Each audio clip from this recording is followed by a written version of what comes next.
In this episode of Home Theater Geeks, I profile another home theater of the month, a real gem. So stay tuned.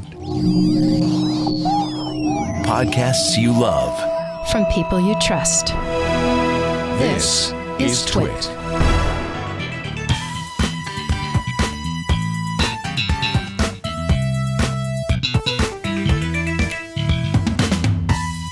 Hey there, Scott Wilkinson here, the Home Theater Geek. I've started profiling some home theaters once a month here on Home Theater Geeks. This month, I am featuring a home theater that I wrote up in avsforum.com. We'll put a link in the show notes to that article. But I really wanted to feature it here because it's my favorite kind of home theater. That is, a black box. It's meant to be completely black, completely disappear when the movie's on, and that's the way I like it. Even better, it's literally in my neighborhood. It's down the street from my house, and I actually got to hear it. In most cases with home theater of the month, it's somewhere across the country, and I don't get to hear it or see it. But in this case, I have, and it's stunning. It's just beautiful. The presentation and the performance is just gorgeous, just gorgeous.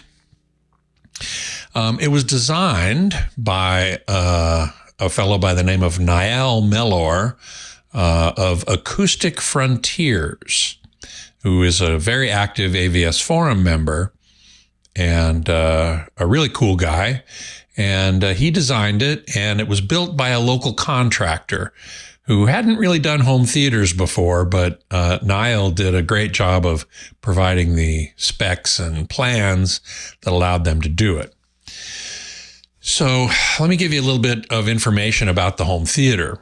It's a 9.4.6 system, which means 9 speakers around the listening position, 3 in the front behind the screen, 2 above in the wide positions, and 4 side surrounds, 2 rear surrounds, and 6 speakers in the ceiling overhead, and 4 subwoofers.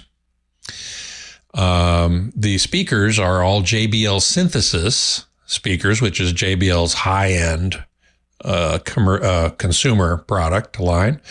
Acoustic Frontiers built the subwoofers, 4 of them, and a Trinov Altitude 16 audio processor coordinates them all. And that's very high end, very high end.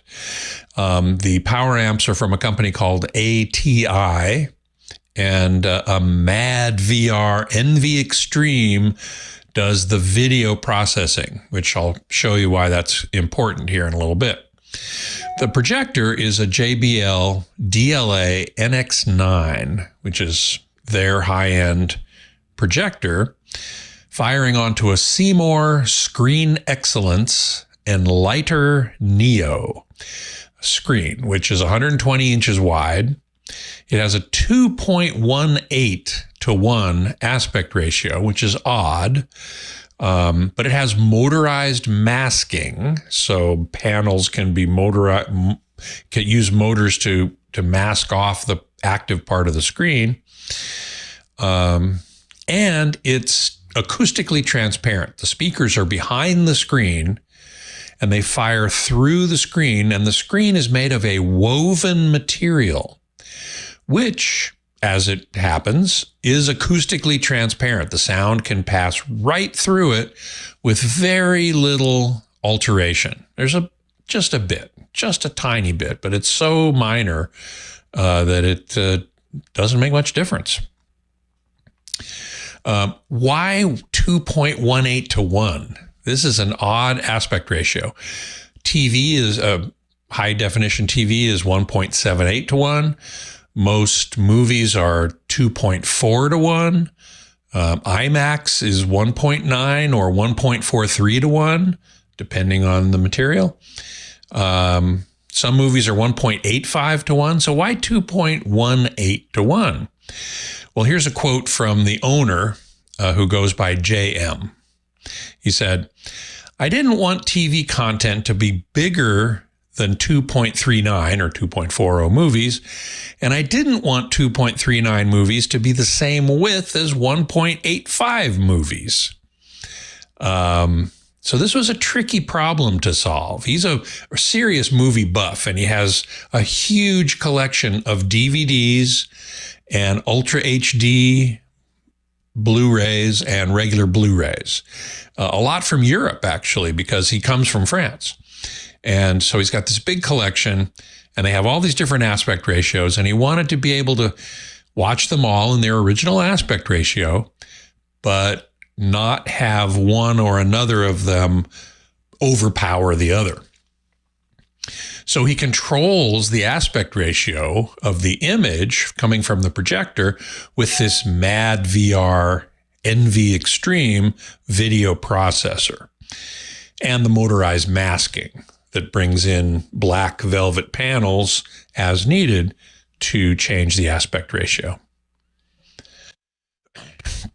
Now, the theater itself is relatively small. It's a little under 16 feet long, about 11 and a half feet wide, and 7.5 feet tall.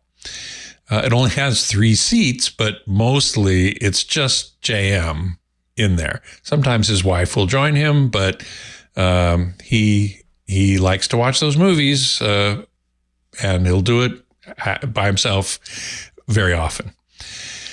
He's a software engineer, actually, working on the audio framework for a major operating system at a big company. He doesn't want people to know what he's working on exactly, but he has a PhD in computer science with a specialty in audio technology. So he knows what he's doing there, and he knows what he wants in his theater, too.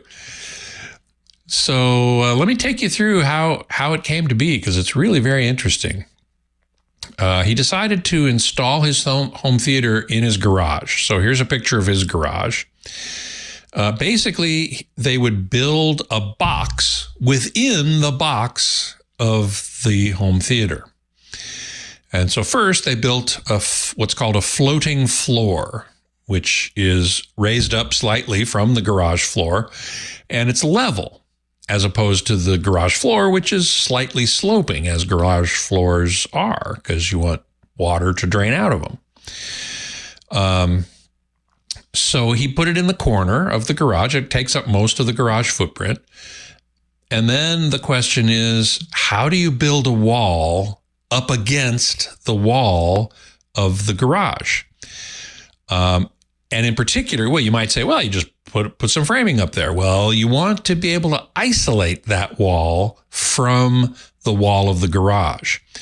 So what the construction people did was they built it on hinges, and so that they could install drywall on the outer surface of that framing and then cover it with something called green glue, which is a special kind of adhesive that has acoustic isolation properties.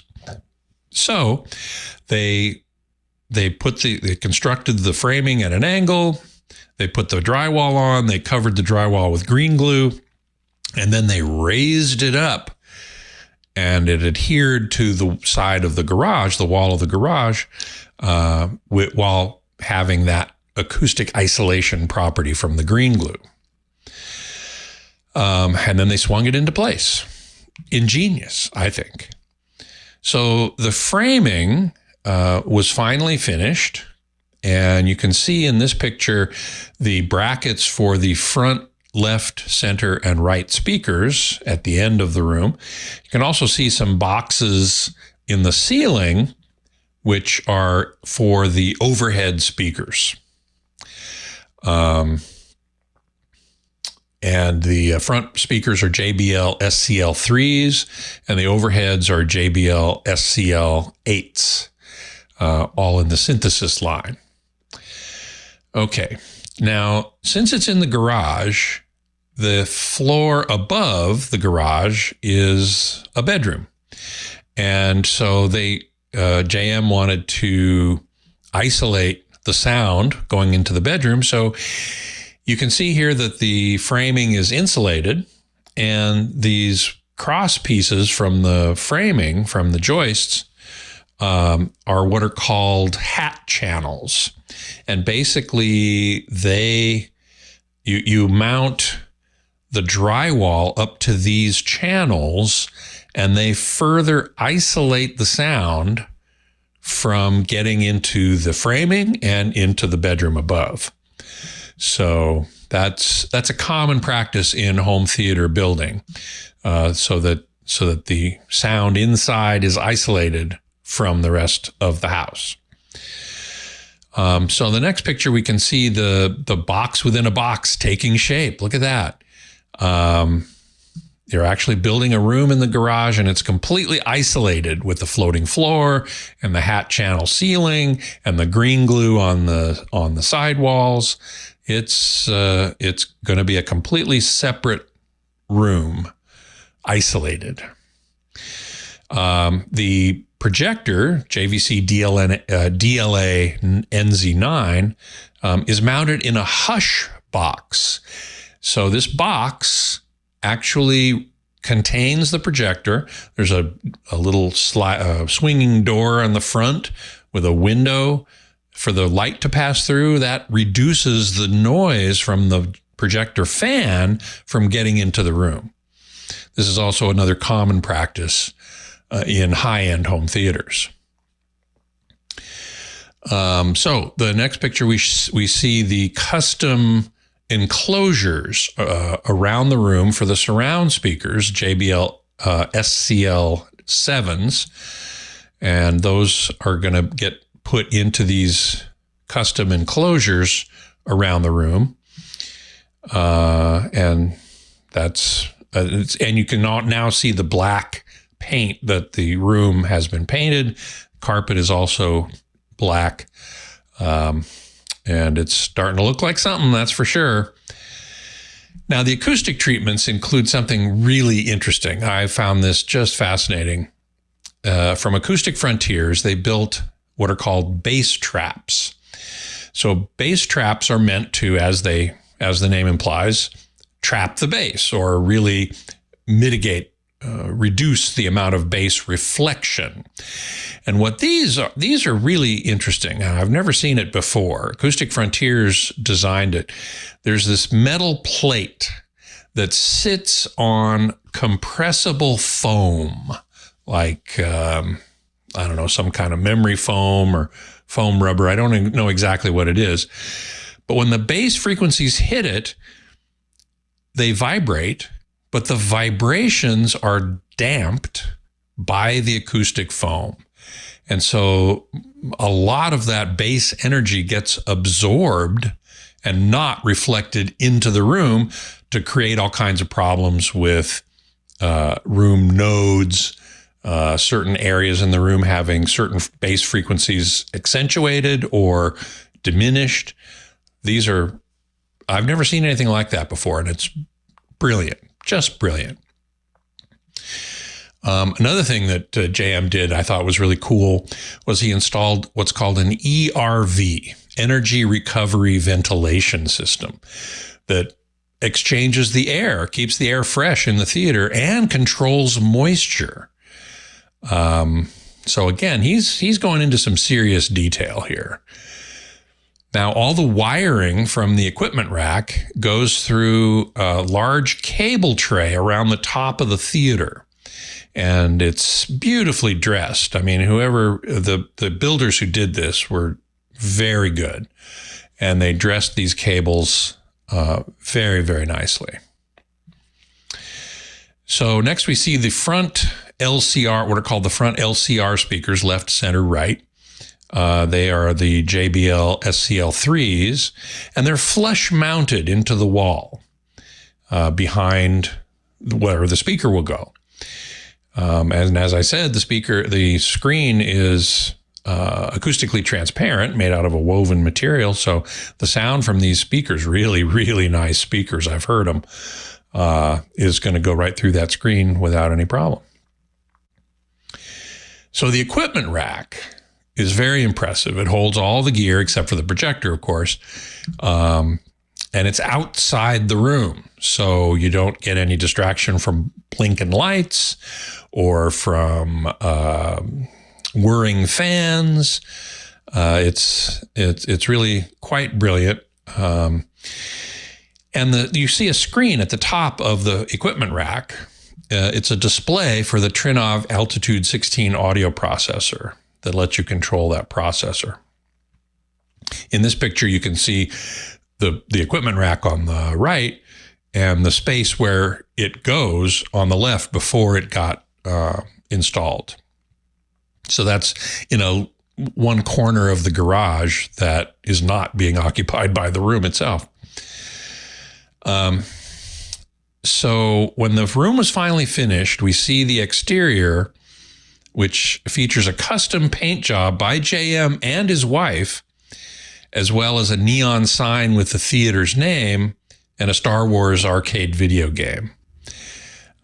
Interestingly, it's a little difficult to see here, but the garage door can still be opened. It goes up and over the theater box within a box, and so the garage door can in fact still be opened. JM named his theater Ariel 5 after the theater in a village that he grew up in France, which was called the Ariel, and it had 4 screens. It was a multiplex, but it had 4 screens. And so to honor that, he named his theater Ariel 5. It was at the Ariel, the original Ariel in France, that he had his first moment of revelation regarding theater and how wonderful it was and how one day he would want to have that experience in his own home. So I have a couple pictures of Niall Mellor calibrating the audio and video. Once the theater was done, once any theater is done, you need to calibrate the video and the audio. Here he is calibrating the audio, and the next one he's calibrating the video so that it conforms to certain standards that one wants, standards to which the content was created. And so you want to be able to reproduce the content the same way it was created. So that's why you do the calibration, and Niall came out and did that. Now, as I said, the finished theater is fairly small, only has 3 seats. But usually it's just JM in there, so it's okay. Now you can see on the sides here the acoustic treatments. We'll show you a more direct picture of that. These are diffusers that diffuse the sound, as the name implies, without reflecting it in any coherent way. And that's an important thing for making the theater sound as good as it can. And again, Niall Mellor was instrumental in designing this checkerboard pattern. So, unlike most theaters of the month, as I mentioned, this one is located very close to me, and I actually got to go experience it. And it is really, really one of the best performing rooms I've ever been in. Sound is well balanced, crystal clear, with tight, fully extended bass. The bass gets way down there. You can see 2 of the subwoofers in the back here, behind the seats in the corner. And the bass is not overblown or tubby in any way. Likewise, the image is crisply detailed and smooth, just wonderful, completely natural looking. The immersive quality of the theater is really phenomenal, especially since the room is relatively small and entirely blacked out, which helps with the immersive quality. You don't see anything in the room much when the lights are out and the movie is playing. I really appreciate JM's commitment to function over form. He wanted it to perform a certain way, and the form took its shape after that. And I have to say, I really like the look of the room, even with the lights on. That checkerboard pattern with the acoustic treatments, the speaker placement. The speakers are not hidden. I don't mind them being visible in the light because they're black, and so when the lights go out, you don't see them. Your attention is fully focused on the movie when the lights go out, which is the whole point of a home theater, after all. So I'm thoroughly impressed. Now, JM wouldn't reveal exactly how much this all cost, saying only that it's the equivalent of a nice car. I mean, after all, it's in the garage, right? With about half going to construction and half going to equipment. Okay, so I get it. I would say it's easily in the 5 figures, if not low 6, but not cheap. But he had it built. He's got high-end equipment, very high-end, and it shows. It's just great. So there you have it. A wonderful home theater that I will be calling upon JM from time to time to go over and watch something because, man, it's good. So thanks for coming along on this journey with a featured home theater. I'm going to do one a month here, and I hope you enjoy them. Now, if you have a question for me, you can send it to htg@twit.tv, and I would love to answer it on the show. You can send a video file if you want, or an audio file, or just a written question. And if you do send an audio or video file, we would love to play that on the show. Could be your 15 seconds of fame. And as always, we love your support of the TWiT network. And with membership in Club TWiT, in particular, you get to see the video. In this particular episode, it was very important because you got to see all these great pictures of this theater. So I hope you will consider joining Club TWiT for that perk, and also to be able to come into the Club Discord channel and watch us make the show live. We look forward to seeing you. Until next time, geek out.